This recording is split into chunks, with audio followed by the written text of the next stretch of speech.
This video is sponsored by Adept Roll. We here at EonsOfBattle are big fans of Dawn of War. Not that long ago, Nick, Sean, and I played Dawn of War Ultimate Apocalypse mod for like a day. So we're big fans of Dawn of War, and the Dawn of War 4 trailer just dropped not that long ago, and it's gotten me a little bit excited. In Dawn of War, you can play as the Space Marines, but there is a specific invented unique chapter for the Dawn of War games, and that is the Blood Ravens. Anyone who's ever played Dawn of War is very familiar with the Blood Ravens. In that way, they might be one of the most popular chapters of Space Marines ever. I've never painted one, but I would like to.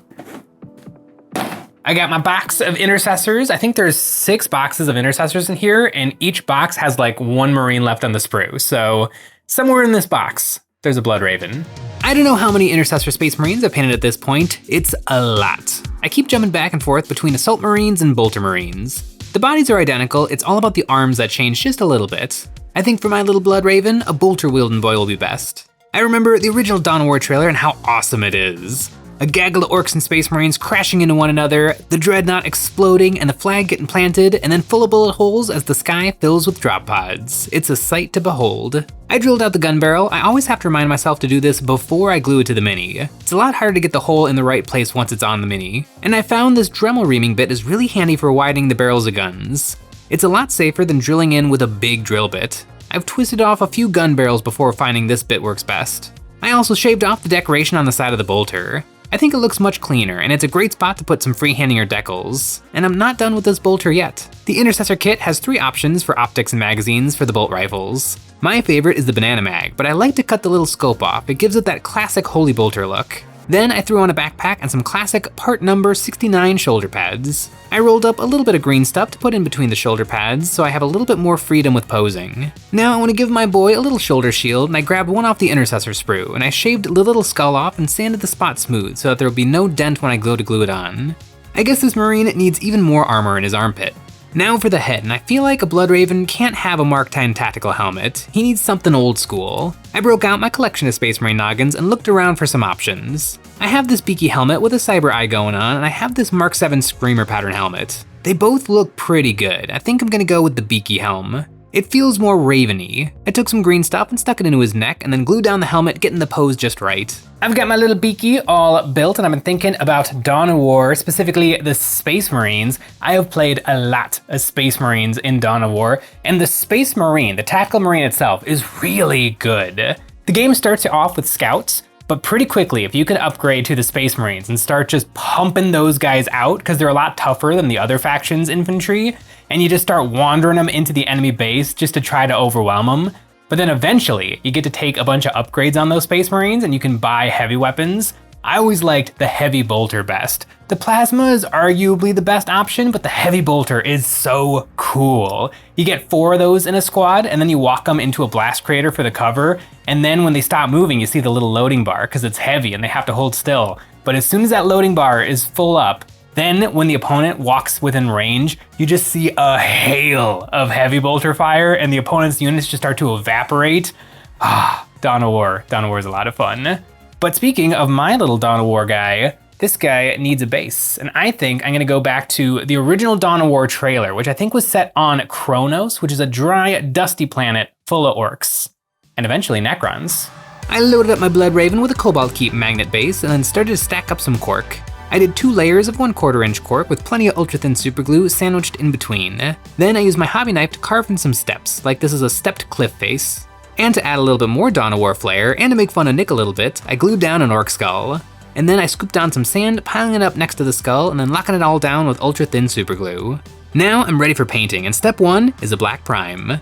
I find really blasting the cork works best to get it into all the nooks and crannies. And the porousness of the cork lets the paint soak in a little, so I don't have to worry about flooding it. Then I started off with an all-over coat of dark red. Then some bright saturated red from above. It's a little tricky to see what's happening with red over red, but I found 2 coats from directly above gave my Marine armor a really nice complexion. Now I find Marines look their best after a wash, and I thinned down some Games Workshop Karabog Crimson, which I'm almost out of, with some Lamian Medium, and I coated the entire Mini in this. After a wash, the armor is like 80% done, and already looks pretty good. It can only go up from here. I put some Legendary Red onto my palette, which is a red-orangey color and is very vibrant, and I started to edge highlight, painting little lines on all the up-facing bits of my Marine. I'm not doing a Games Workshop-y every single inch of the model edge highlight, I'm only hitting the spots that are easy to reach, which are also the easiest spots to see. I feel like Space Marines are the quintessential model for edge highlighting. The armor panels are the same across the entire range, so it's easy to memorize where they should go. Now to add some color to my mini. The red is a tricky color to cover, so I started out with some bright neutral gray over the shoulder and gun. 2 coats of this got 90% of the red covered, and I can move on to the actual tan color I want, and I started off with bright ivory, which looked like a lovely cream color in the bottle, but on the mini it looks like plain white, so I mixed in some brown to make it more saturated on the mini. I took a couple coats of this to get a smooth finish, and I put it on his knee and shoulder shield too. Then I took my pure ochre brown color and painted this on the bottom half of each of these sections to darken them a little bit. After that, I took some dark gray paint and painted the trim of each shoulder pad. This is always a little tricky to do, but if I make any mistakes, it'll be fixed with the last step. Slobbering some skeleton horde contrast paint over the entire shoulder, and then quickly wiping it off the middle so that there's some good grime in the recesses. I took some of my tan color and sponged this onto the shoulder. The Blood Ravens are in a vicious battle against the orcs, so there should be some battle damage, and I did the same thing with my red paint, sponging this all over his armor. I've played through the campaign for Dawn of War, and I've played with this guy a lot. The Blood Ravens are kind of a unique thing in Warhammer 40,000 because they're a chapter of Space Marines that's kind of not associated with Games Workshop. Like, there's no Blood Ravens miniatures. Which is technically not true. Forge Rolled made a Gabriel Angelo's Chapter Master miniature, but that's also Forge Rolled. Like, it's not, you can't get Blood Ravens decals or any Blood Ravens miniatures, but they're a really big popular chapter because of Dawn of War. They don't actually have a ton of lore behind them. The only thing really about these guys is they like librarians. If I was putting together a Blood Ravens force of Space Marines, I wouldn't feel particularly restricted on what types of units I can take because the Blood Ravens are so open-ended, but I would like to go down the librarian rabbit hole. There is a detachment, the Librarius Conclave, and that is built all around making librarians better. Now, librarians in 40k 10th edition, not a particularly exciting Space Marine unit, but you start to overcharge them a little bit. They get kind of interesting. In the Librarius Enclave detachment, the units attached to librarians get better, and they get better in some interesting ways. One of them is +2 movement, but there's another one, +1 AP. You can pick it at the start of your turn, and then all of your units that can attach to librarians can have +1 AP. That is an incredible ability, but not the most exciting units can attach to librarians. But it is kind of cool that your most normal Space Marines can get a little bit better. Your intercessors with their bolters that are shooting 4 shots at enemies within 12 inches, all of a sudden, those are bolters with AP -2. Infernus Marines, Strength 5 Flamers, AP 1, that's fine, but AP 2 Flamethrowers, that all of a sudden gets pretty spicy.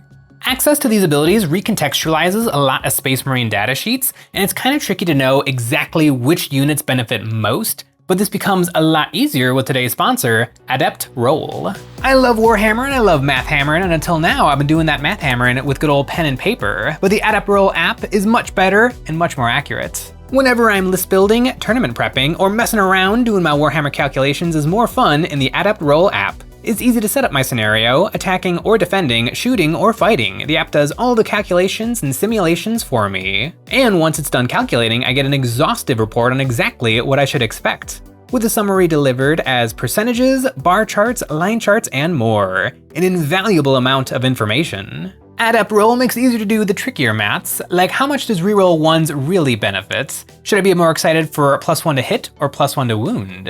I have so much fun playing around with Adept Roll. I can calculate how much damage my Sword Brethrens are gonna do against Sean's Rogaldorn battle tank. Should I bring the lethal hit power swords or the sustained hits 1 chain swords? Those questions become trivial with the power of Adept Roll. This is one of the few apps that I bought the premium version for right away because it's so much fun and so useful. I am always messing around in the app, trying out every Warhammer 40,000 scenario I can think of. You can find Adept Roll at your friendly local app store or follow the link in the description below to download it today. This attachment feels really good for a Dawn of War army because it does benefit the things that are in Dawn of War a lot. Like Hammernators, there is an ability to give Hammernators +2 to move and advance and charge if you put an enhancement on a Librarian Terminator armor. So all of a sudden, your slow Hammernators, they are moving 5 +2, advancing about 3, charging 6 inches. Those are Terminators with an effective threat range of 16 inches. I really want some Hammernators. Getting back to my mini, the Bolter is calling for some noble skin. This is a dark black speed paint with brown in it. And a coat of this stuff turns anything into a beautiful metal finish that transforms again after a quick dry brushing of silver. I painted the armor of the Bolter in black and then picked out the chest Imperialis with gold. Then for the eyes, Blood Ravens have green lenses, which really pop out of the red armor. I did one coat of a mid-tone green and then a stripe in the middle of each with a lime green. Now onto the symbol of the Blood Ravens, which is an entire bird with a blood drop right in the center. I watered down some black paint and took my sharpest brush and then started sketching, doing a little plus sign right in the center and then slowly working out the other shapes. The teardrop-shaped head, the pointy bouquet of wingtips, and then the fan-shaped tail. I worked really slowly because I really don't want to have to correct this design too much, and once I was decently satisfied, I painted the blood drop right over the center of the bird. With a good amount of effort, I got something about right. On the other side, it's much simpler. A tactical arrow, and I painted a little Roman numeral 2 in the middle, using up the bright neutral gray from earlier. I put the same number 2 on his knee, and then sponged my mini all over with some silver paint chips. He's really been beat up, but he's still kicking. The Blood Ravens chapter symbol is an iconic one, and a tricky one to freehand. I'm decently okay with the job I did. I wasn't planning on freehanding the symbols. I was going to use some decals, but when I double checked, it turns out that they're out of stock. They're out of stock from EonsOfBattle.com. EonsOfBattle.com is packed with all sorts of hobby goodies, and our newest product is custom nameplates. These custom plates glue to the front of a mini's base and can say whatever you want. It's a great way to give your minis some extra razzle-dazzle. And EonsOfBattle.com is the best way to support us doing what we do with a membership. Each month, members get a credit that they can use on our new monthly terrain pack or any previous pack we have ever made. Looking at my little thief, the Blood Ravens are famous for stealing stuff in the lore. Only thing left he needs is a base. And for this base, I'm feeling a little pigment powder because I want to replicate that original Dawn of War trailer. I slobbered the base in the same brown color I used on the shoulder pads. It can be really nice for the composition when a mini's base matches the accent color on the body. And after 2 coats of this, I hit it with a dry brushing of a dark tan. I don't want the colors to get too bright. Now for pigments. I made up a little pigment soup of a yellow color and then put this all over the base and my model's feet. Once that was dry, I could see what it looks like, and then I went back in with a clean wet brush and wiped it off of his legs so that they're very natural looking with some dry earth having been kicked up as he's marching. The only thing left was to paint the rim of the base black. Blood Ravens Space Marines. It would be pretty cool to have a Blood Ravens Space Marine army. And the weird thing about it is that they kind of have a different feel from the rest of Space Marines.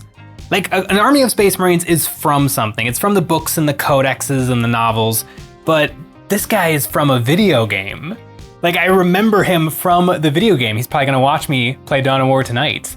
And for some reason that gives them a very different feel from the regular chapters of Space Marines. When I look at my Black Templar collection, I think about the book Hell's Reach, and I think about all of the games that I've played with my Black Templars, and it brings back those memories. But with the Blood Ravens, I think about the video game. I think about immediately making one of my builders build a plasma generator, and then waiting the 45 seconds for the listening post to be done. The video games are a different flavor of Warhammer 40,000, and I actually like most of them. Well, I haven't played most of them. There's actually like 100 Warhammer 40,000 games, but the big ones I've played and I really enjoyed them. Dawn of War 4 is in the pipelines and I am tentatively excited for it. I didn't love Dawn of War 2 or 3, but Dawn of War 1 is really, really good. And if this new game is anything like the old game, I just really want to play a really good RTS again. Ooh, and speaking of Dawn of War and the Blood Ravens, there is a funky little product available from Games Workshop right now called Dawn of War Onslaught. It's a board game that you can get at Target. Games Workshop does this every now and again, where they'll make like a weird little board game with their miniatures in it to sell at non-Warhammer stores, and this one is really good. It comes with some of the sprues from Indominus so that you can make Eradicators, Blade Guard Veterans, Justicar, Ancient, and Chaplain. So like 300 points of Space Marines. On the Warhammer web store, that package is $168. The board game, $49.99. So if anybody is looking to start some Space Marines, maybe some Blood Ravens, that is an excellent place to start. Let me know in the comments below, are you guys excited for Dawn of War 4? And what chapter of Space Marines should I take a look at next? Thanks for watching. And don't forget about the Adept Roll app, linked in the description below.